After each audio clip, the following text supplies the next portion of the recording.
आज हम उसी टॉपिक को आगे लेकर चलेंगे, ताकि मैं चाहता हूं ये कलीसिया बड़ी गहराई के साथ इन कामों को सीखे। हालेलुया। जोर से बोलेंगे हालेलुया। पिछले सप्ताह हमने खत्म किया था इब्रानियों 13 का 17, अपने अगुओं की मानो और उनके अधीन रहो, क्योंकि वे उनकी नाई तुम्हारे प्राणों के लिए जागते रहते हैं, जिन्हें लेखा देना पड़ता है कि ये काम आनंद से करें, ना कि ठंडी सांस लेकर, क्योंकि इस दशा में तुम्हें कुछ लाभ नहीं। हालेलुया। अपने अगुओं की मानो, यानी जिन खुदा के सेवकों को परमेश्वर ने आपके ऊपर नियुक्त किया है। मैं थोड़ा सा और पीछे जाकर थोड़ा सा टच करके उसको वापस आता हूं। हमने ये सीखा था एक अगुआ परमेश्वर की ओर से नियुक्त किया जाता है। वचन कहते हैं अधिकार और पदवियां परमेश्वर की ओर से मिलती हैं, ये किसी व्यक्ति विशेष की ओर से नहीं मिलती। इसको परमेश्वर स्वयं जिसे चाहता है उसको देता है। और बाइबल इस प्रकार से कहती है, मैंने तुम्हें अपने मन के अनुसार चरवाहा दिया ताकि वो बुद्धि और ज्ञान से तुम्हें चराए। और हमने सीखा बीते दिनों में कि हमें खुदा के सेवकों का आदर करना आना चाहिए। हमें खुदा के दास लोगों को तुच्छ नहीं समझना। कभी किसी भी प्रभु के दास के प्रति कभी भी कुछ बात ना अपने मुख से निकालें। कभी भी किसी भी प्रभु के दास के प्रति, चाहे वो एक छोटा प्रभु का दास है, ये छोटा बड़ा भी जो है ना, ये हम अपने हिसाब से बनाते हैं। लेकिन मैं आपको बताना चाहता हूं, कोई प्रभु का दास छोटा बड़ा नहीं है। वो प्रभु की निगाह में सब एक समान है। ये छोटे बड़े का दर्जा भी हम दे देते हैं। हम क्या कहते हैं, एक व्यक्ति बहुत बड़े चर्च को चला रहा है तो वो एक बहुत बड़ा प्रभु का दास है। एक प्रभु का दास छोटे से चर्च को चला रहा है। नहीं, मैं आपसे कहना चाहता हूं, बड़ी दीनताई के साथ, बड़े नम्रताई के साथ मैं आपसे कहना चाहता हूं, वो प्रभु का दास है। ये जजमेंट हम कभी ना करें। हालेलुया। आप कभी ये मत कहें कि वो एक छोटा प्रभु का दास है, कि वो एक बहुत बड़ा प्रभु का दास है। सुनिए, मैं आपसे कहना चाहता हूं, प्रभु की ओर से वो अपॉइंट किया गया है, वो अनॉइंट किया गया है। बाइबल कहती है दान और वरदान अलग अलग हैं, लेकिन उन सबको चलाने वाला आत्मा वो एक ही है। Hallelujah, hallelujah. अगर हम सब जितने भी प्रभु के सेवक लोग, अगर हम उनको देखें, तो मैं आपसे कहना चाहता हूं, सब बेशक कोई बड़ी कलीसिया को हैंडल करता है, कोई छोटी कलीसिया को हैंडल करता है, लेकिन इन सब का मकसद एक ही है, रूहों को बचाना, प्रभु के राज्य के लिए तैयार करना, कि जब परमेश्वर अपने राज्य में आए तब जो रूहें उनके द्वारा बचाई गई हैं वो नाश ना हो जाए, वो प्रभु के साथ स्वर्ग में उठाई जाए। मैं आपको बताना चाहता हूं, एक प्रभु के दास की जो लाइफ होती है ना, उससे आम व्यक्ति कभी कोई समझ ही नहीं सकता, नहीं समझ पाएंगे। एक प्रभु का दास वो होता है, उसके जीवन में बेशक वो हर हजार विपरीत परिस्थितियों के बीच में से होकर निकले। आप अपनी एक विपरीत परिस्थिति को उसके सामने लेकर जाएंगे, वो अपनी हजार को भूलकर आपकी एक के लिए प्रार्थना करेगा।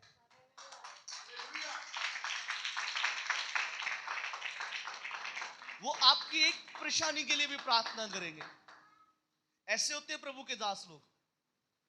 आप बहुत कुछ भी उनके खिलाफ बुरा भला बोल देंगे ना, मालूम, जब आप उनके पास जाएंगे तब भी वो आपके लिए प्रार्थना करेंगे।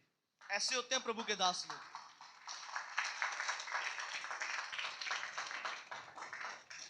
इसलिए बीते कई संडे से हम इस चीज को सीख रहे हैं। इस चीज को सीखने का मतलब यह है कि salvation and praising prayer tower की कलीसिया इस बात को भली भांति जान जाए, हमें खुदा के सेवकों का आदर करना है। हमने मूसा की बहन के बारे में पिछले सप्ताह सीखा था। हमने और कई लोगों के बारे में सीखा था। अपने अगुओं के अधीन रहो, उनकी बातों को मानो। अपने अगुओं के अधीन रहो, उनकी बातों को मानो, उनकी बातों के ऊपर ध्यान दो, उनकी बातों को सुने। प्रभु के सेवक लोग आपसे कुछ कहने के लिए, कुछ करने के लिए आपसे कहते हैं, उसको सुने, उसको नजरअंदाज ना करें। जब हम बाइबल के अंदर पढ़ते हैं, शमूएल नबी की पहली किताब, उसके 15 अध्याय को, उसकी 22 पद को जब हम वहां पर पढ़ते हैं, वहां पर शमूएल ने, प्रभु के दास ने, जब हम 15 अध्याय को पढ़ते हैं, वहां पर शाऊल जब युद्ध करने के लिए गया, युद्ध में जाने से पहले प्रभु के दास ने, शमूएल ने प्रभु से अगुवाई पाकर कुछ कुछ बातों को उनसे कहा कि जो कुछ है सब कुछ खत्म कर देना, कुछ भी छोड़कर नहीं आना। और बाइबल इस प्रकार से कहती है, शाऊल जब युद्ध करने के लिए गया, शाऊल ने कुछ कुछ हिस्सा ले आया। शमूएल प्रभु का दास शाऊल के पास आता है और शाऊल से पूछता है, क्या तूने परमेश्वर के कहे के अनुसार किया? क्या तूने वो सब कुछ नाश कर दिया जो प्रभु ने तेरे को करने के लिए कहा? उसने कहा, हाँ मैंने किया। शमूएल प्रभु का दास उससे पूछता है, तो मुझे ये भेड़ों का मिमियाने का शब्द कहां से सुनाई देता है? प्रभु के बंदे शमूएल ने उससे कहा, 15 का 22 आयत में आपके लिए पढ़ता हूं, वहां पर इस प्रकार से लिखा है, शमूएल ने कहा, क्या यहोवा होम बलि और मेल बलि से उतना प्रसन्न होता है जितना कि अपनी बात के माने जाने से? आपको मालूम है, शाऊल ने शमूएल से कहा, ये मैं सब कुछ तेरे परमेश्वर के लिए बलिदान करने के लिए लेकर आया हूं, तेरे परमेश्वर के लिए भेंट चढ़ाने के लिए लेकर आया हूं। इसकी विसल को कंट्रोल करें भाई। तेरे परमेश्वर के लिए बलिदान चढ़ाने के लिए, उसको बलि करने के लिए, इन सब चीजों को मैं ले आया हूं। शमूएल ने शाऊल से कहा, क्या यहोवा होम बलि और मेल बलि से उतना प्रसन्न होता है जितना कि अपनी बात के माने जाने से प्रसन्न होता है? सुन, मानना तो बलिदान चढ़ाने से उत्तम है और कान लगाना मेंढों की चर्बी से उत्तम है। हालेलुया। हुक्म मानना, एक हिंदी के अनुवाद में इस प्रकार से लिखा है, हुक्म मानना बलिदान चढ़ाने से उत्तम है। उत्तम माना गया है, हुक्म मानना बलिदान चढ़ाने से उत्तम है। हुक्म मानना बलिदान चढ़ाने से उत्तम है। यानी परमेश्वर उतना आपके बलिदानों से खुश नहीं होता जितना कि वो आप अपनी आज्ञा मानने से खुश होता है। मैं आपसे कहना चाहता हूं, परमेश्वर अपने सेवकों के बीच में से होकर बातें करते हैं। परमेश्वर अपने सेवकों के मध्य से, हम में से व्यक्तिगत तौर से भी बात करते हैं। बाइबल इस प्रकार से कहती है, जब सदोम और अमोरा को परमेश्वर ने नाश करना चाहा, तो बाइबल कहती है, परमेश्वर ने कहा, ऐसा नहीं हो सकता कि मैं अब्राहम को ना बताऊं। अरे वो राजाओं का राजा परमेश्वर है, वो जगत और पृथ्वी को बनाने वाला परमेश्वर है। सदोम और अमोरा को नाश करने के लिए अब्राहम को बताने की क्या जरूरत है? अब्राहम को बताने की क्या जरूरत है? क्यों? क्योंकि अब्राहम परमेश्वर का एक दास था, वो परमेश्वर का एक सेवक था। परमेश्वर अब्राहम को कहता है कि ये मेरा मित्र है। मैं आपको बताना चाहता हूं, परमेश्वर ने अपने सेवकों को कुछ खास पदवी दी गई है। परमेश्वर कहता है, तुम मेरी दृष्टि में अनमोल है। मैं आपसे कहना चाहता हूं, कभी भी खुदा के सेवकों की बात को इग्नोर ना करें, उनकी बातों को माने। आप प्रभु के सेवकों की बातों के ऊपर ध्यान दें। यदि आपने अपने जीवन के अंदर सक्सेस को हासिल करना है, यदि आपने अपने जीवन के अंदर बढ़ोतरी को हासिल करना है, आपको एक काम करना पड़ेगा, आपको परमेश्वर के सेवकों की बातों को ध्यान से सुनना पड़ेगा। मालूम, शाऊल की इसी गलती के कारण परमेश्वर ने उसे राजा होने के लिए तुच्छ गिना गया। वो परमेश्वर की निगाह में, वो परमेश्वर की दृष्टि में तुच्छ गिना गया, क्योंकि उसने अनाज्ञाकारिता करी। उसने प्रभु के दास के वो अधीन नहीं रहा, वो प्रभु के दास शमूएल के अधीन नहीं रहा। जब हम बाइबल को पढ़ते हैं, एक स्थान के ऊपर शमूएल ने शाऊल से कहा, तुम उससे पहले जा। मैं आसान भाषा में आपको एक्सप्लेन करके बताता हूं कि एक स्थान पर तूने जाना है, हम वहां पर परमेश्वर की वेदी बनाएंगे और वहां पर हम आराधना करेंगे। और बाइबल इस प्रकार से कहती है, शमूएल को आने में देरी हो गई। शमूएल को आने में देरी हो गई और बाइबल इस प्रकार से कहती है, शमूएल को आने में जब देरी हुई, शाऊल ने जो काम शमूएल को करना चाहिए था वो स्वयं कर दिया। जो काम शमूएल का था, जो काम परमेश्वर के दास का था, वो शाऊल ने राजा होने के, वो एक राजा था, शाऊल ने कर दिया। और जैसे उसने वो काम किया, इतनी देर में शमूएल नबी, परमेश्वर का दास वहां पर आ गया। शमूएल ने उससे पूछा, तूने ये क्या काम कर दिया? कहता, जब मैंने लोगों को अपने आसपास से जाते हुए देखा तो मैंने वेदी के ऊपर उस भेंट को चढ़ा दिया। मैं आपको बड़े सरल शब्दों में समझा रहा हूं। मैं आपसे कहना चाहता हूं, सुनिए, परमेश्वर के सेवकों को परमेश्वर ने एक खास उपाधि दी है। परमेश्वर के सेवकों को, परमेश्वर के दासों को प्रभु ने एक खास जगह के ऊपर नियुक्त किया है। उनको परमेश्वर ने एक अलगताई के लिए बुलाया।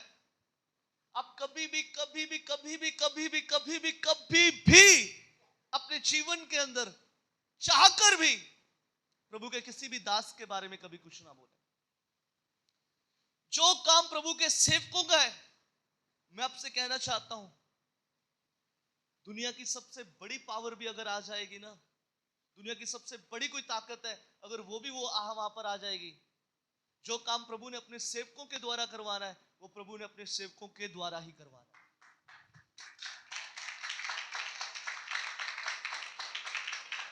मैं आपसे कहना चाहता हूं, दुनिया की सब नौकरियों से, दुनिया के सब बड़े बड़े, जितने बड़े काम आप गिन सकते हो, जितने बड़े स्तर तक आप सोच सकते हो, उन सब से बढ़कर काम परमेश्वर के सेवकों का है। उन सब से बढ़कर काम परमेश्वर की सेवकाई का काम है।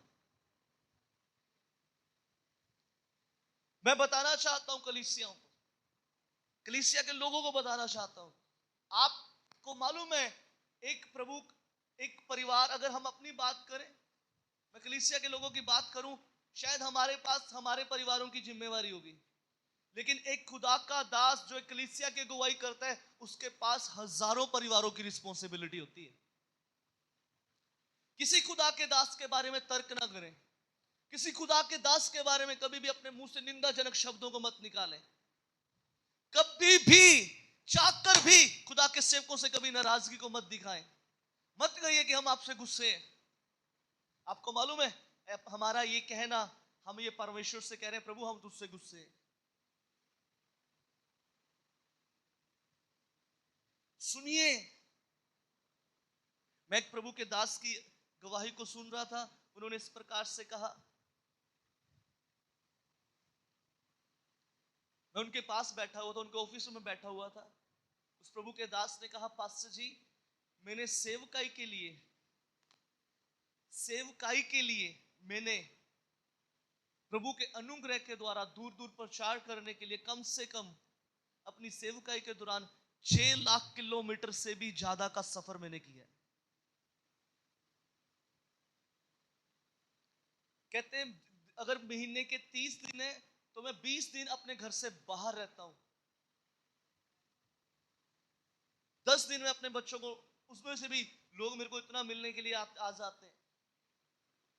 आप समझ सकते हैं खुदा के दास की जिंदगी, आप समझ सकते हैं खुदा के सेवकों के ऊपर कितनी बड़ी जिम्मेवारी है। इस कलीसिया के यदि आप सदस्य हैं, मैं आपसे कहना चाहता हूं, कभी भी ना तो अपनी कलीसिया के पासबान के प्रति, ना तो कभी भी किसी भी कलीसिया के पासबान के प्रति कभी अपने मुख से कुछ शब्दों को ना निकालें।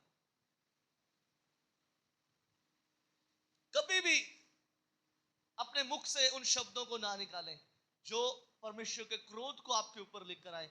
बड़ी दीनताई के साथ अधीन होकर उनके साथ साथ चलते रहे, अधीनताई के साथ चले। बाइबल कहती है प्रभु के सेवकों के अधीन हो जाओ और उनकी बातों को मानो। यदि खुदा के सेवक लोग आपको किसी जगह के ऊपर खड़ा करते हैं, आप खड़े रहिए।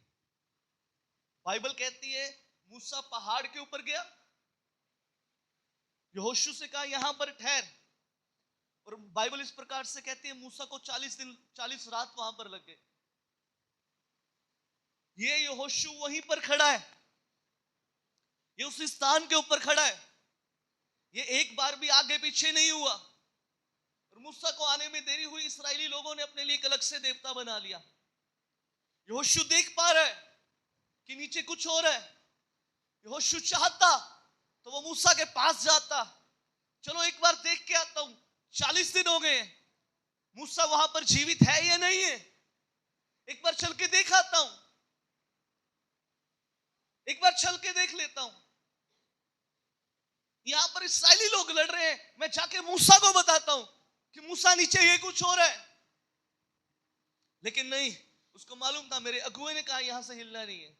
मैं आपको बताना चाहता हूं 40 दिन की धूप उसने अपने ऊपर सही है, 40 दिन की बारिश अगर उस दिन में बारिश पड़ी होगी उसने बारिश को भी अपने ऊपर सहा है, 40 रातों की ओस यहोशू ने अपने ऊपर सही है।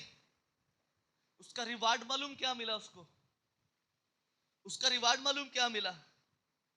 जब अमालेक की लोग इस्राएलियों से लड़ने के लिए आ गए, बाइबल कहती है यहोशू ने सूरज से कहा रुक जा। मैं जब इस वचन को जब मैंने पढ़ा ना, मैं आपको बताना चाहता हूं मैंने बड़ी गहराई के साथ इस चीज को सोचा। सूरज पक्का प्रभु के पास गया होगा, सूरज पक्का परमेश्वर के पास गया होगा। प्रभु एक व्यक्ति है जो तेरे बिना मुझे आज्ञा दे रहा है मुझे रुकने की। प्रभु ने नीचे देखा होगा, कौन व्यक्ति है? अच्छा यहोशू है, अरे ये एक आज्ञाकारी व्यक्ति है, अगर यहोशू ने कहा है तो तुझे रुकना पड़ेगा, तुझे रुकना पड़ेगा। ये व्यक्ति अधीन है, ये व्यक्ति दीन है, ये व्यक्ति अधीनताई के बीच में है, अगर इसने कहा है तो तुझे रुकना पड़ेगा। मैं आपको बताना चाहता हूं यदि आप प्रभु के साथ एक सेवक के साथ प्रभु ने आपको नियुक्त किया है, सुनिए मैं आपसे कहना चाहता हूं उनके अधीन हो जाए। यदि आपने फलवंत होना है, यदि आपने फलवंत होना है, इधर उधर के लोगों की बातों को कभी मत सुने। कभी किसी सेवक के प्रति कभी भी मैं कहता हूं इसको अपने पल्लू के साथ ना गांठ बांध ले। मेरे पापा बताया करते थे, कई बार वो चर्च में इस बात को बोलते थे। पुराने बुजुर्ग लोग, पुरानी बहनें, वो क्या करते थे जब उनको कुछ बात याद रखनी होती थी वो अपने पल्लू को, अपनी चुन्नी को गांठ बांध लेते थे। उस बात को याद रखने के लिए गांठ बांध लेते थे, और वो गांठ अगर वो भूल जाए तो वो अपनी चुन्नी को अगर देखे, चाहे 2 महीने बाद भी देखे, अगर चुन्नी उन्होंने रख दी कहीं, 2 महीने बाद भी अगर वो अपनी चुन्नी को देखेंगे तो वो गांठ उनको याद दिलाएगी कि वो किस काम के लिए। मैं आपसे कहना चाहता हूं मसीह लोगों, अपने जीवन में इस बात को गांठ बांध लें, कभी किसी प्रभु के दास के प्रति अपने मुख को ना खोलें। कभी भी। आप नहीं जानते, मैं सच्ची कहता हूं, प्रभु को मैं आपको डराने की कोशिश नहीं कर रहा, मैं आपको सच से वाकिफ करवा रहा हूं। आप ये काम करेंगे, सुनिए होगा मालूम क्या? आप डायरेक्ट परमेश्वर से पंगा लेंगे, आप डायरेक्ट परमेश्वर से पंगा लेते हैं।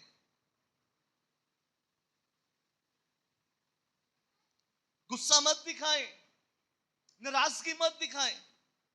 बाइबल में लिखा है प्रभु के सेवकों के अधीन हो जाओ, अपने अगुओं के अधीन रहो। अधीनताई दीनताई को लाती है, अधीनताई आशीषों के दरवाजे को खोल देती है। अधीनताई के द्वारा परमेश्वर आपकी बात मानते हैं। हालेलुया, एक बार जोर से बोलिए ना, हालेलुया, हालेलुया। अधीनताई के द्वारा आप सामर्थ को प्राप्त करते हैं। आपको मालूम है बाइबल कहती है अगुए हमारे प्राणों के लिए जागते हैं, हमारे लिए प्रार्थना करते हैं, परमेश्वर के सामने खड़े रहते हैं। बाइबल में लिखा है मूसा जोखिम के स्थान में खड़ा हो गया। मूसा जोखिम के स्थान में खड़ा हो गया। सुनिए, मूसा जोखिम के स्थान में खड़ा हो गया। अब्राहम जोखिम के स्थान में खड़ा हो गया। अब्राहम प्रभु से कहता है, प्रभु यदि वहां पर 50 लोग हुए तो क्या तू उन्हें छोड़ देगा या क्या तू उन्हें नाश कर देगा? प्रभु कहता है यदि 50 हुए तब भी मैं उन्हें छोड़ दूंगा। मैं आपको बताना चाहता हूं, प्रभु 45 हुए,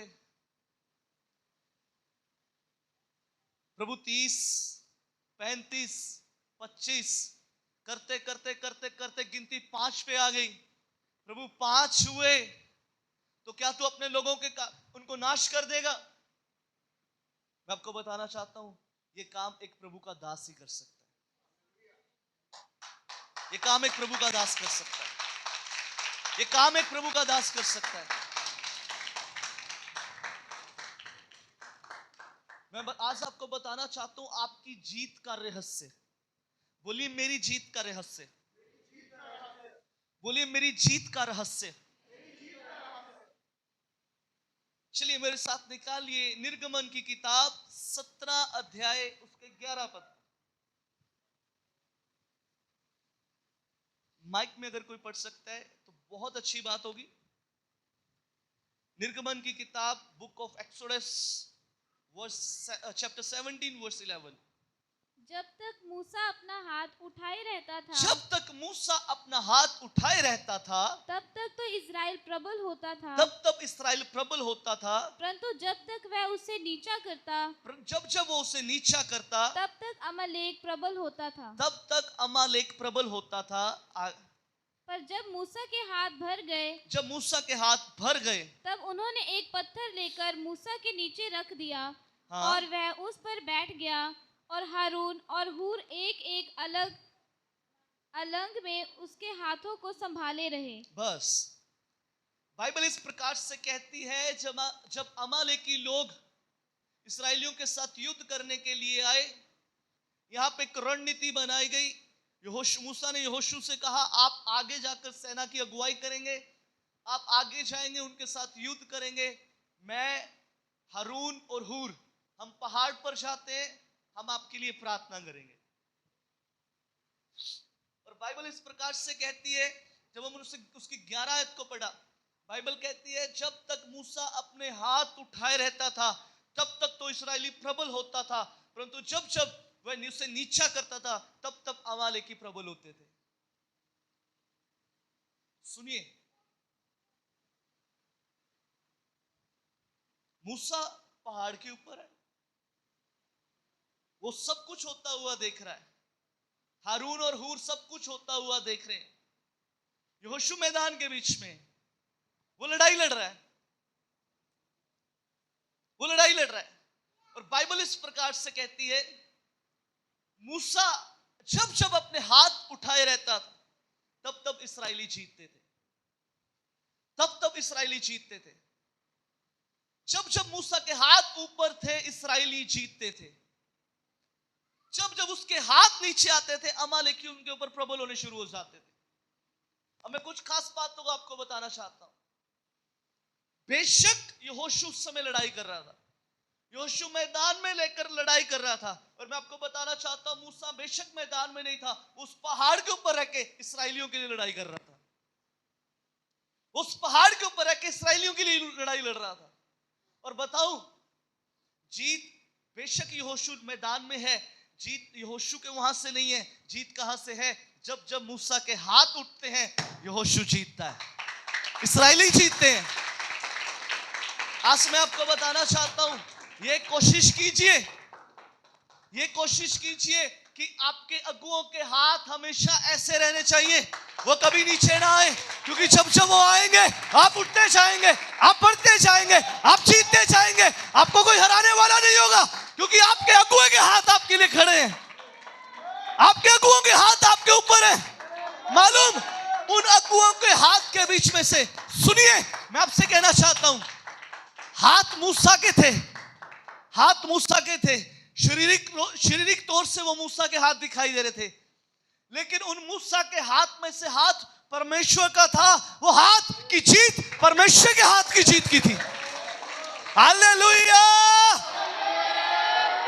हालेलुया। मैं आपको बताना चाहता हूं, बेशक हाथ मूसा के थे, मूसा के हाथों में परमेश्वर का हाथ था, मूसा के हाथ परमेश्वर के हाथों के बीच में थे। और मैं कहूं उस मूसा के हाथ के बीच में से जीत नहीं थी, जीत तो परमेश्वर के हाथ के बीच में से थी, लेकिन वो जरिया उसने मूसा को बना दिया। वो जरिया उसने मूसा को बना दिया, वो जरिया उसने अपने दास को बना दिया। हालेलुया। और सबसे अच्छी बात, जब मैं इस वचन को पढ़ा, जब मुझे बहुत अच्छी बात लगी, मैंने कुछ समझदार लोगों को देखा। हारून और हूर अपनी जीत का रहस्य समझ चुके थे। हारून और हूर अपनी जीत का रहस्य समझ चुके थे। हारून और हूर ने देखा जीत वहां से नहीं है, जीत यहां से है। हालेलुया। हारून और हूर ने देखा जीत वहां से नहीं है, जीत यहां से है। अच्छा है, वहां जाने से अच्छा इसके हाथों को उठाया जाए, इसके हाथों को संभाल लिया जाए।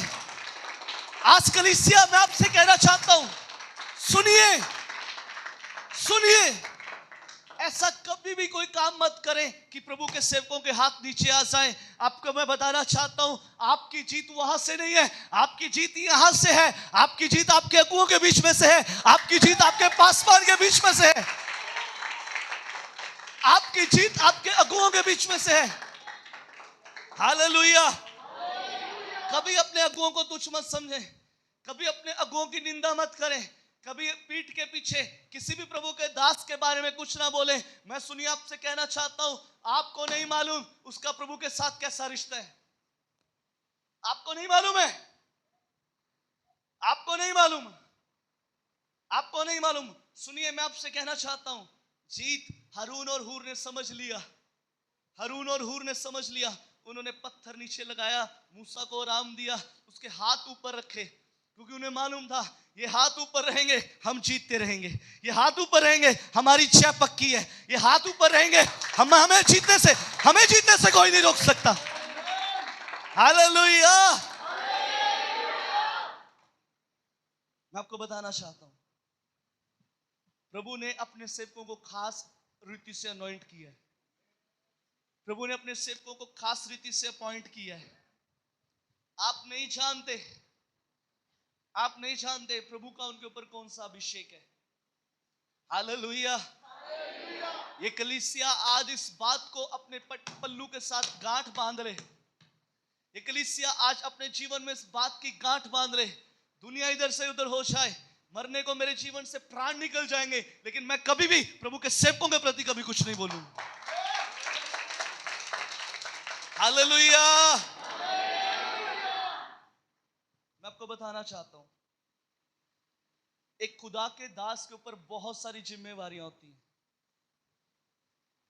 हो सकता है कई बार वो आपको समय भी देना पाए, तो उस समय 4 लोगों के बीच में जाके गुणवाद नहीं करना, मैनू तो टाइम ही नहीं देता। हालेलुया। ये पिछले कुछ दिनों से कुछ हफ्तों से हम इस विषय के ऊपर सीख रहे हैं। मैं इसलिए चाहता हूं आप गंभीरता के साथ सीख जाएं कि प्रभु ने अपने सेवकों को कुछ अलग रीति से ठहराया है। आपका मेंटर के हाथ आपके ऊपर ऐसे है ना, सुनिए, मैं आपसे कहना चाहता हूं, आपकी चंगाई, आपकी बरकतें, आपकी आशीषें, आपकी दुनिया की हर एक बरकत उन हाथों के बीच में।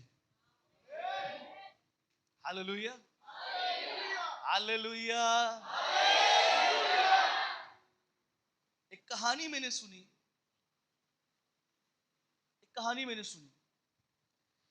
जब मैंने उस कहानी को सुना, एक समय के लिए तो मैं भी दहल गया था, मैं भी कांप गया था।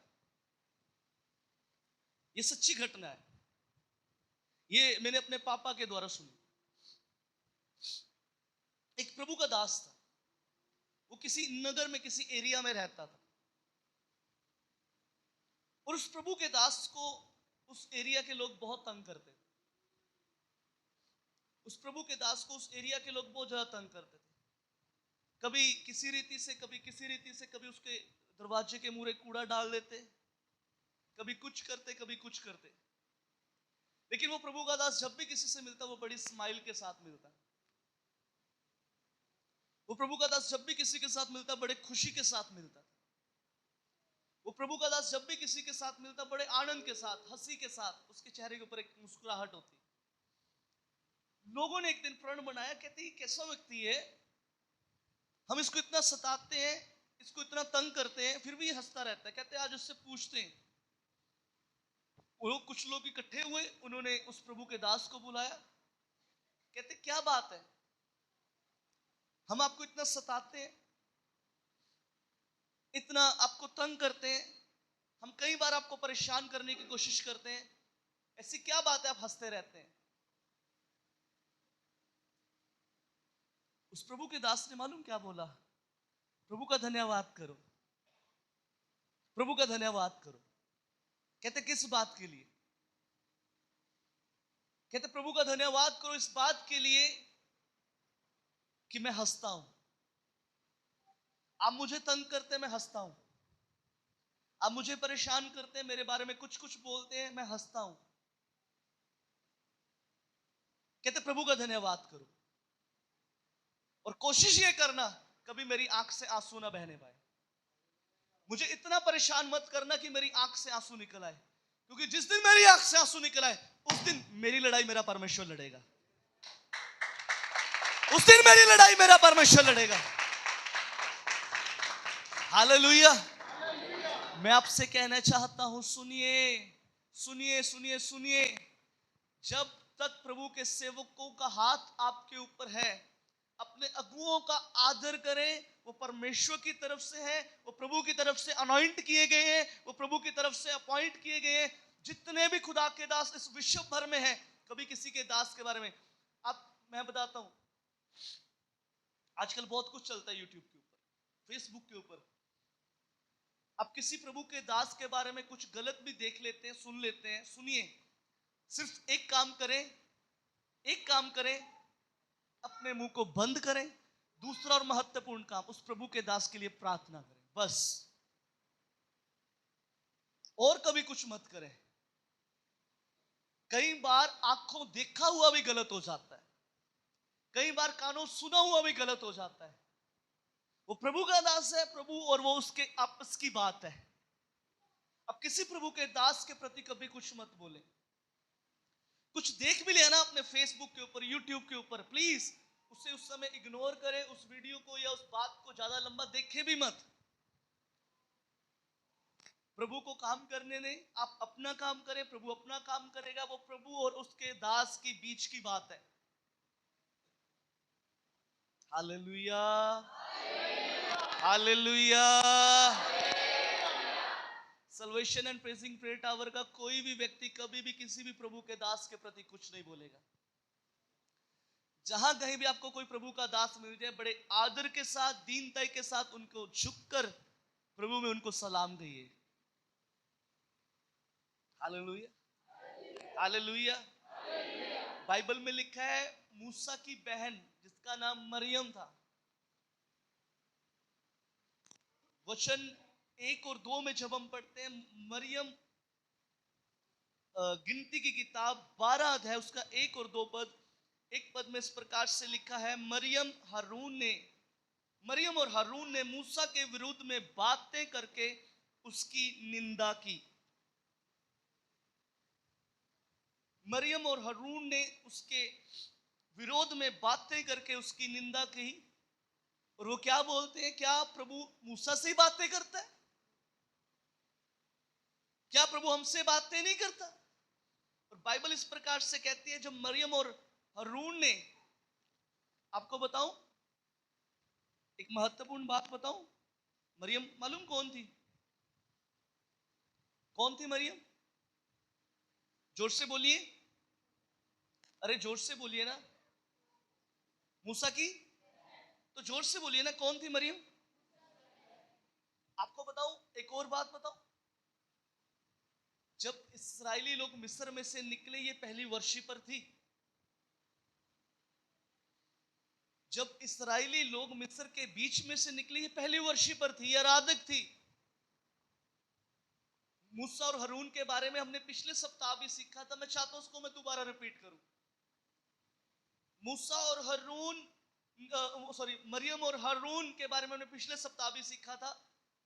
मैं फिर से बता रहा हूं, मरियम और हारून ने मूसा के विरुद्ध में कानाफूसी करी, कुछ बातों को बोला, और बाइबल इस प्रकार से कहती है कि ये जैसे इसने इन शब्दों को बोला, उसकी 9-10 आयत को पढ़ते हैं, वहां पर लिखा है मरियम कोढ़ के समान श्वेत हो गई। मरियम कोढ़ से हीम के समान श्वेत हो गई, यानी हीम जैसी बर्फ होती है। मरियम हीम के समान श्वेत हो गई, उसकी शरीर कोढ़ से भर गया। कारण आपको बताना चाहता हूं, सुनिए एक बात को ध्यान से। आपको मालूम है कई बार बीमारियां हमारे जीवन में क्यों हो जाती, कई बार श्राप हमारे जीवन में क्यों आ जाते हैं? मैंने पिछले सप्ताह भी बताया था। यह सबसे बड़ा कारण है,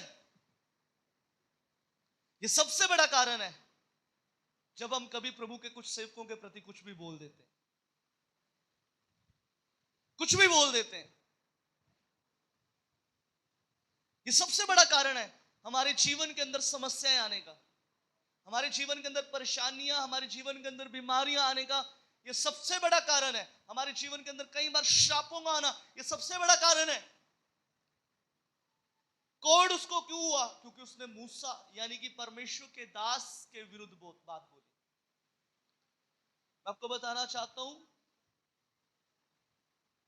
हमारे सीनियर पास्टर जी इस प्रकार से बात करते हैं, फास्टिंग प्रेयर में भी उन्होंने ये बात बोली थी, परमेश्वर के दास लोगों के ऊपर एक अनॉइंटिंग होती है। क्या होती है? जब हम उनके विरुद्ध में कुछ बोलते हैं तो प्रभु के दास हमसे बेशक लड़ाई ना करें, लेकिन वो मस्सा जो उनके ऊपर है वो हमारे विरुद्ध में लड़ाई करता है, वो हमसे लड़ता है। और मालूम, प्रभु के अनॉइंटिंग से कोई जीत नहीं सकता, उसके मस्सा से कोई जीत नहीं सकता। मूसा की बहन के ऊपर कोढ़ आ गया, वो मूसा बेशक उससे लड़ाई नहीं करी, मूसा ने उससे लड़ाई नहीं करी, मूसा के ऊपर जो अनॉइंटिंग थी उसने उसके साथ लड़ाई करी। हालेलुया। बाइबल कहती है वो अपने सेवकों की लड़ाई खुद लड़ता है, वो अपने लोगों की लड़ाइयां खुद लड़ता है, वो अपने सेवकों की लड़ाइयां खुद लड़ता है। जब हम बाइबल को पढ़ते हैं, वचन को जब हम पढ़ते हैं, दूसरे सैमुएल नबी की दूसरी किताब 6 अध्याय 16 पद, जल्दी से सैमुएल नबी की दूसरी किताब उसका 6 अध्याय 16 पद आप पढ़ दीजिए कोई जन। Book of Samuel, second book of Samuel, mike में पढ़ दीजिए प्लीज, माइक में पढ़ दीजिए। सेकंड सैमुएल 6 का 16। जब यहोवा का संदूक दाऊदपुर में आ रहा था, हाँ, तब शाऊल की बेटी मीकल ने खिड़की में से झांक कर दाऊद राजा को यहोवा के सम्मुख नाचते कूदते देखा, हाँ, और उसे मन ही मन तुच्छ जाना। हालेलुया। बाइबल कहती है, मेरी तरफ देखेंगे सब लोग, जब दाऊद वाचा के संदूक को, परमेश्वर के संदूक को अपने उस जगह पर लेकर आ रहा था, वचन इस प्रकार से कहता है, शाऊल की जो बेटी थी, जो दाऊद की पत्नी कहलाती थी, उसका नाम मिकेल था। और बाइबल इस प्रकार से कहती है, उसने जब दाऊद को वाचा के संदूक के आगे नाचते हुए देखा, उसने उसे तुच्छ जाना, उसने उसे तुच्छ जाना। और उसके 20 आयत को आप पढ़ दीजिए। तब दाऊद अपने घराने को आशीर्वाद देने के लिए लौटा, हाँ, और शाऊल की बेटी मिकल दाऊद से मिलने के लिए निकली, शाऊल की बेटी मिकल दाऊद से मिलने के लिए निकली और कहने लगी, हाँ, आज इजराइल का राजा जब अपना शरीर अपने कर्मचारियों की दासियों के सामने ऐसा उघाड़े हुए था, हाँ जैसा कोई निकम्मा अपना तन उघाड़े रहता है, हाँ। तब क्या ही प्रतापी देख देख पड़ता था। हिंदी के एक अनुवाद में इस प्रकार से लिखा है, दाऊद ने अपने परिवार को आशीष देने के लिए महल को लौटा। शाऊल की पुत्री मीकल उससे भेंट करने को महल से बाहर निकली। उसने कहा, आज इस्राएल देश के महाराजा ने स्वयं को कितना सम्मानित किया। ध्यान से सुनिएगा। आज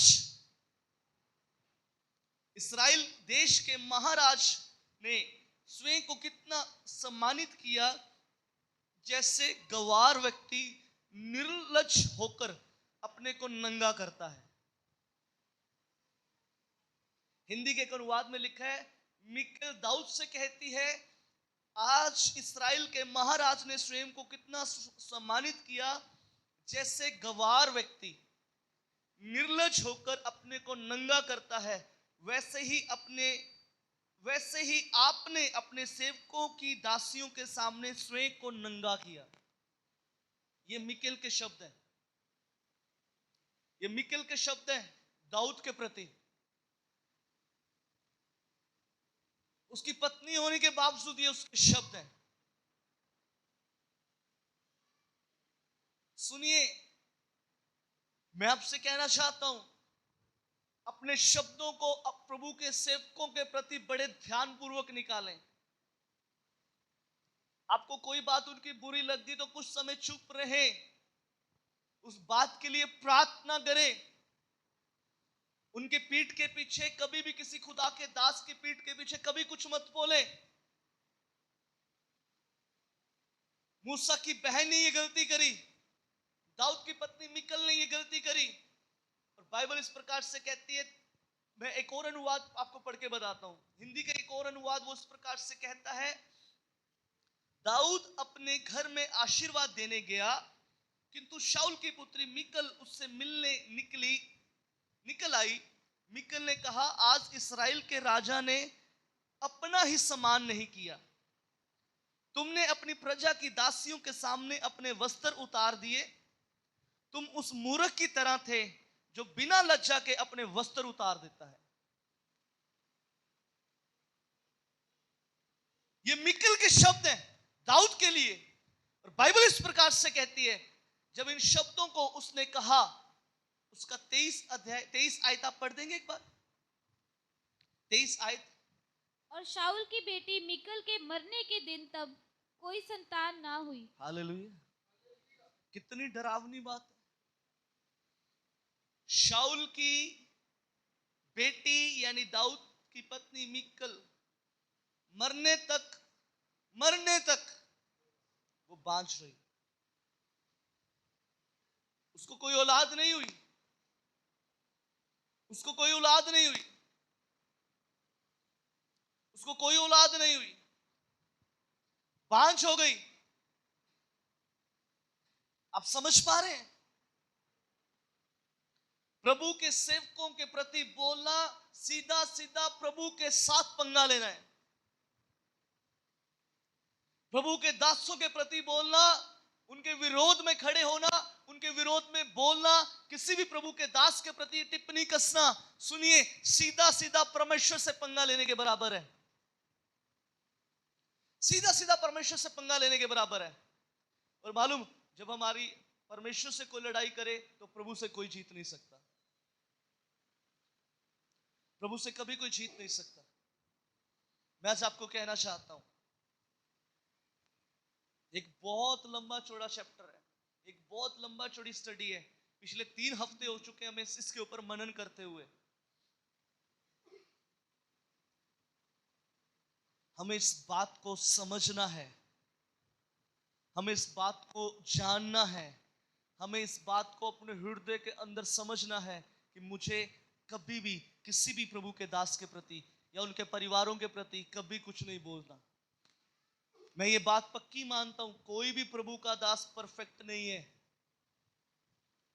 मैं भी परफेक्ट नहीं हूं, मेरे अंदर भी बहुत कमियां हैं। हर किसी प्रभु के दास के अंदर कमी हो सकती है। कोई भी इंसान सिवाय प्रभु यीशु मसीह के, क्योंकि संपूर्ण सिर्फ एक ही है, संपूर्ण सिर्फ एक ही है। मैंने कई बार अपने सीनियर पास्टर जी, पास्टर प्रबोध जी को एक बात कहते हुए सुना है। वो बड़ी दीनताई के साथ, बड़ी नम्रताई के साथ इस बात को बोलते हैं।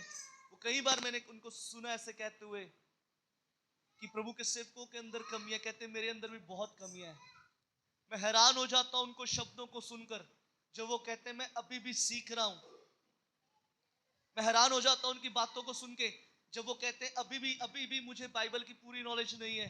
इतने प्रभु के श्रेष्ठ दास होने के बावजूद, इतने लोग उनकी अगुवाई के नीचे चलते हैं। एक दिन मैंने उनको कहते हुए सुना, अभी भी मुझे बाइबल की नॉलेज नहीं है। और यहां तक कि हम उनसे वचनों को जा जाकर सीखते हैं। सुनिए, कभी भी हो सकता है प्रभु के सेवकों के अंदर लाख कमियां हो। वो उनके और परमेश्वर के मध्य की बात है, वो उनके और परमेश्वर के बीच की बात है।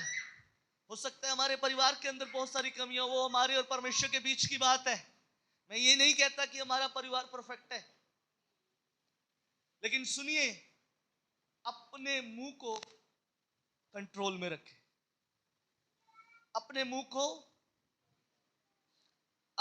को बाइबल में क्यों लिखा है जीभ के वश में मृत्यु और जीवन है? क्यों लिखा बाइबल के अंदर जीभ के वश में मृत्यु और जीवन दोनों है? क्यों है? जब आप किसी प्रभु के दास के प्रति कुछ बोलते हैं, सुनिए, उसको प्रभु बड़े ध्यान से सुनता है। यदि बाइबल में लिखा है वो धर्मियों यहोवा के कान उनकी दुहाई की ओर लगे रहते हैं, सुनिए, जब दुहाई देते हो वो आपकी बातों को कान लगाकर सुनता है ना। जब आप किसी प्रभु के दास के प्रति कुछ बोलते हैं, तब भी वो कान लगाकर सुनता है। आज इस कलीसिया को मैं सतर्क करना चाहता हूं। Salvation and praising prayer tower की कलीसिया, ये परिवारों का परिवार है। Salvation and praising prayer tower का कोई भी परिवार का सदस्य कभी भी किसी भी प्रभु के दास के प्रति कभी कुछ नहीं बोलेगा।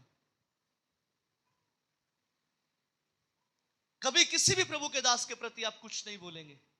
Hallelujah, hallelujah. जब भी आप कुछ करें तो एक काम करें, नए नियम की कलीसिया की तरह काम करें, वो सेवकों के लिए लो लीन होकर।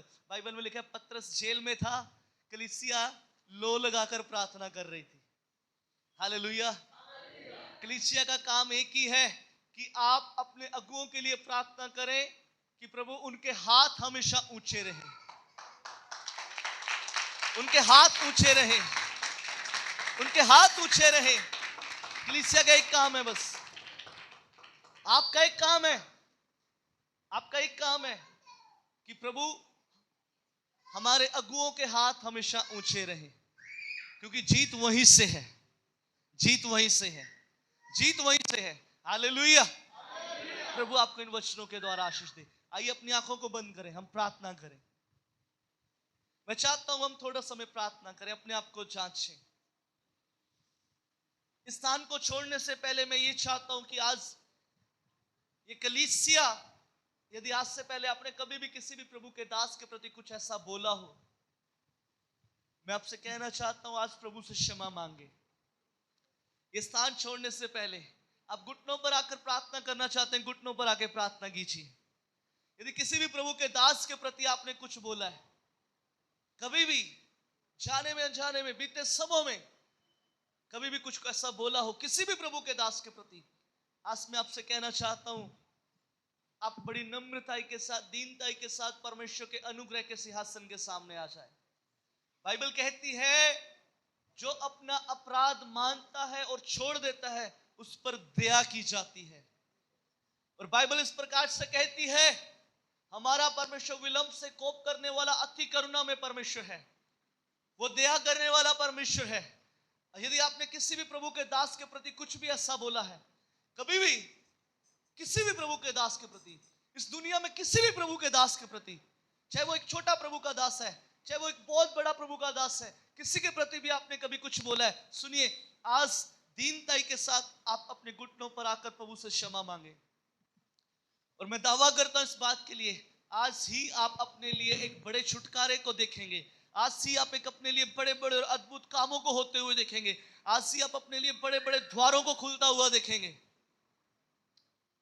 प्रभु यीशु, मैं समय विनती करता हूं आपके सामने, आपके हजूर में आता हूं, मैं आपके सामने झुकता हूं, आपको नमन करता हूं प्रभु जी।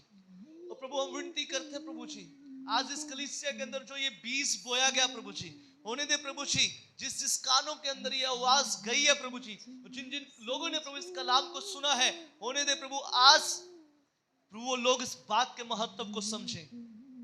जिस प्रकार आपका वचन कहता है कि आपके दास दोगुने आदर के योग्य हैं, होने दे प्रभु आज ये कलीसिया, ये लोग प्रभु आपके सेवकों का आदर करना शुरू करें, उनको कभी तुच्छ ना समझे प्रभु जी।